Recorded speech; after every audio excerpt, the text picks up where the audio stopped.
All right, family. We live once again. Y'all already know what time it is. You with the general. You're getting some fire commentary, man. National, international, even regional, local politics. You got to know what's going on around you. You got to politics so you can get your blueprint together for liberation, upliftment, and just moving the black community into the future as a strong entity ready to achieve and grasp the reins of power. You feel what I'm saying? That's what it's all about.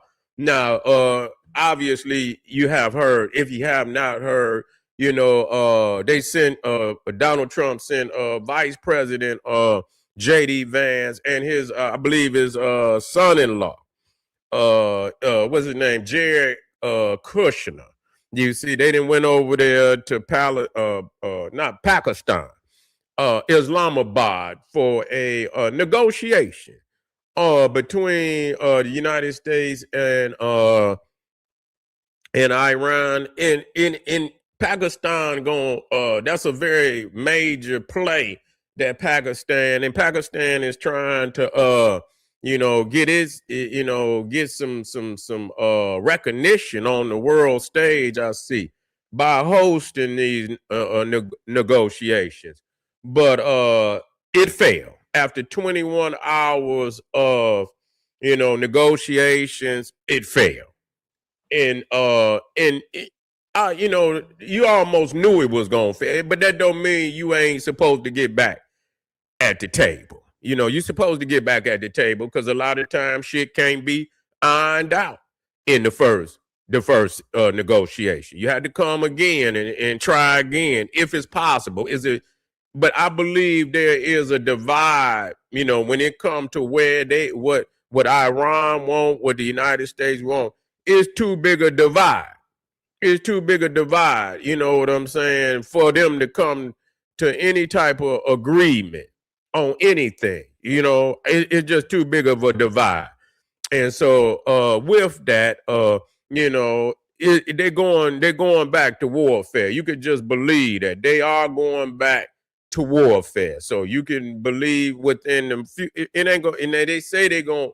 It's 2 weeks, but United States probably need that 2 weeks and I don't even know if they need the whole 2 weeks. But somebody gonna be trying to get something in there to Iran. I don't know if I know it's a ceasefire, but does that mean they not flying over Iran? I don't know. I don't think they would ease up like that. You ain't supposed to ease up like that. If you gonna, if they can't get no negotiation, and if they can't, at least if they negotiate one more time, I don't know if they're gonna negotiate one more time, but they might try to negotiate one more time. If they can't get some headway the next time, it's a wrap. It ain't gonna be no headway. Ain't no sense of because you playing games at this point. You might as well go on, continue to put it in change, and get some clear goals of what should be achieved in these upcoming weeks. I kind of figured that after they didn't get no negotiation, I knew they was gonna shut that. They was gonna close the Strait of Hormuz. They gonna close that off. You see, ain't nobody gonna be getting no oil. They've been letting Iran. I don't know what what Donald Trump is thinking. That was I don't know what he was thinking. Because you wasting time at this point because they ain't coming off they starch on what they believe. And so at this point, you're gonna have to punish their ass till they stop wanting to believe that.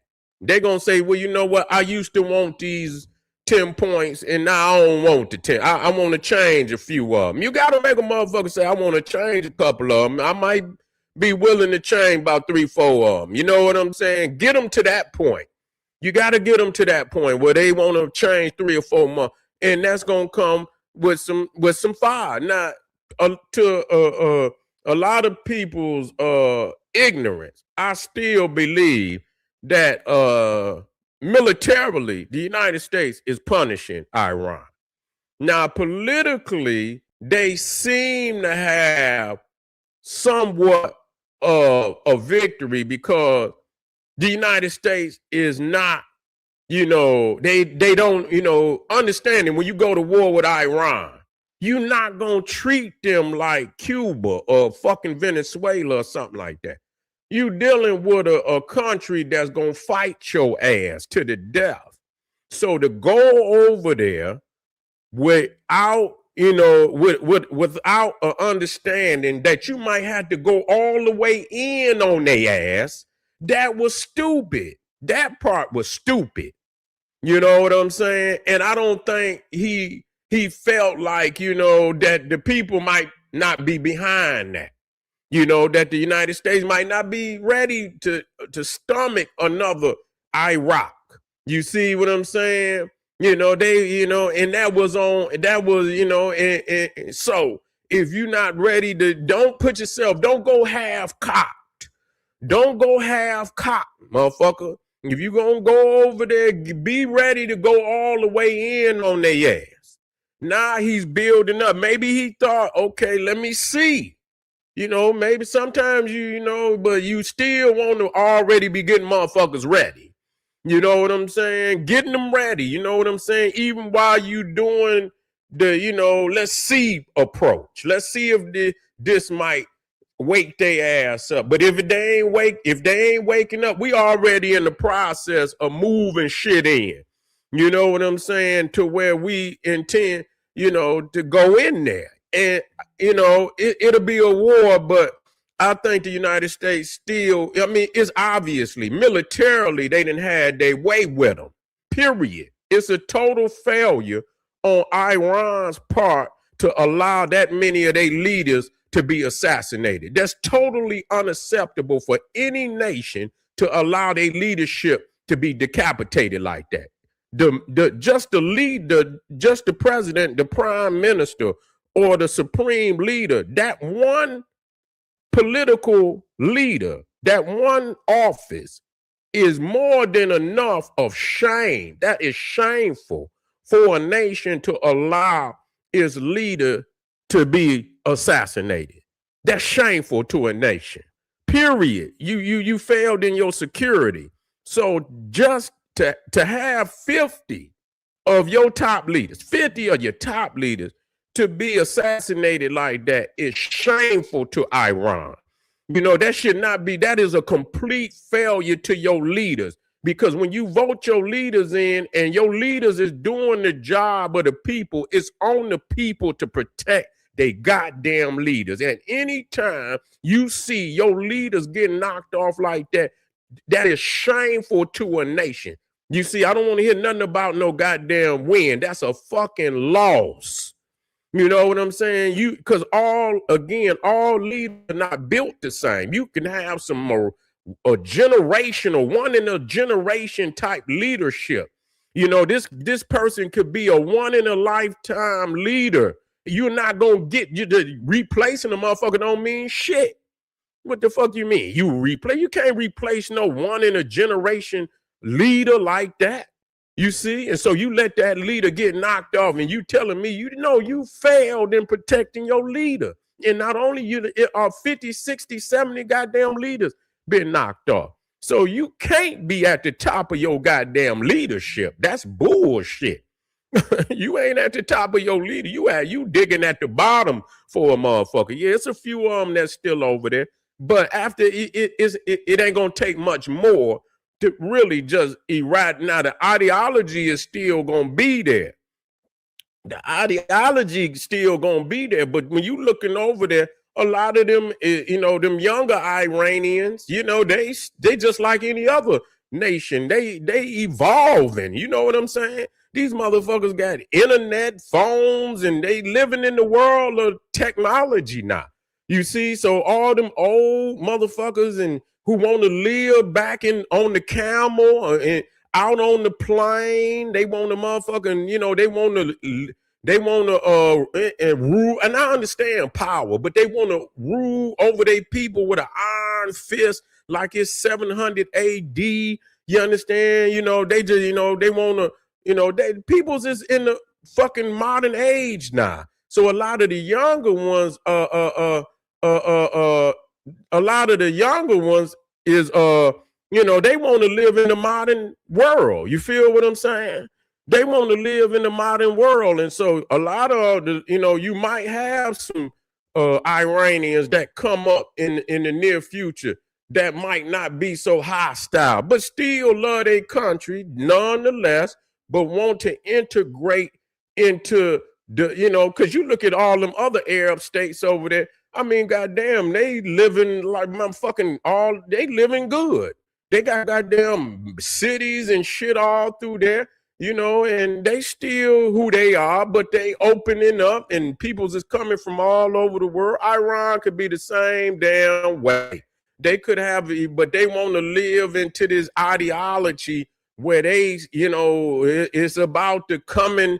It's the what's his name? The Mahdi. The Mahdi is coming. The return of the Messiah, and and that Islam is gonna rule the world and all of this, and so they caught up in that zealot, that zealot ideology. And I know people believe in what. But you still got to integrate your ideology into the modernization of your country and integrating your country into world affairs where you not no damn a menace and shit. You know what I'm saying? And that include every goddamn nation. That include the goddamn United States too. You see what I'm saying? They're a menace. But like I say, when it comes to power, either you're going to be the big dog, you're going to be the little dog, or you're going to be the dead dog. And so you have to choose which one you're going to be, because there's only three you could be. The dead, you could be the big dog, the little dog, who run up under the big dog all the time. You hear the little, you got that little, you the little dog, and then you got the dead dog. You understand what I'm saying? Or you got the hiding dog, some guy there, which is the little dog. He go hide somewhere, you understand, and stay out the way, and that's what it is. But the negotiations have failed, which we thought they, I knew they was gonna fail. I kind of, and I actually, I don't hope. I kind of in my back of I say, I hope they get this shit over with. You know what I'm saying? Nobody wants to hear about war because it's going to escalate. They already bombing the shit out of them. So, I mean, any more escalation in this full war, it's a full war. Troops on the ground, more nations coming in. And so if they gang up on Iran, is China and Russia going to help Iran, or is they gonna turn their back on Iran? You see, is China willing to divert its resources to fight for Iran when they got Taiwan over there and they making preparations for Taiwan?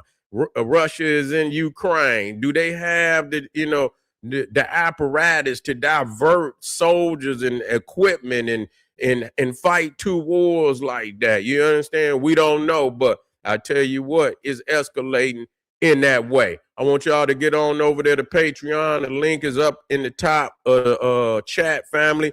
Up on Patreon right now. Are you the descendant of African slave traders? Not just our people were sold into slavery. Do you have the DNA of slave traders in your blood? Is that why you selling your people out right now?